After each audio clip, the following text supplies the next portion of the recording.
Je sentais des présences et je devais chanter très fort pour pouvoir enlever toute l'appréhension que j'avais pour aller chercher ce qu'on m'avait demandé. Quand je revenais, souvent mon père me disait, comme je devais être toute blanche, me disait: «Mais t'as vu un fantôme ou quoi?» Mais les sensations de Florence ne s'arrêtent pas là, elles vont même devenir de plus en plus présentes. Mon grand-père paternel me choisit pour aller passer un mois avec lui à Paris suite au décès de ma grand-mère, pour qu'il ait une compagnie pendant un mois. Et puis, mon grand-père est parti faire des courses et il m'a dit surtout: «Florence, tu ne rentres pas dans la chambre de ta grand-mère, où ta grand-mère était morte».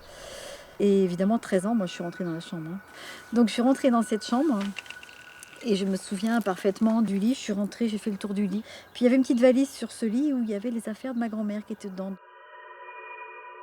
Donc j'ai ouvert la valise, il y avait des lunettes, des bagues, et puis il y avait des petits journaux, des petits calepins. Et donc j'ai ouvert un petit calepin et c'était le journal intime de ma grand-mère. Donc là, tout d'un coup, tout a été très vite. La porte s'est refermée bruyamment.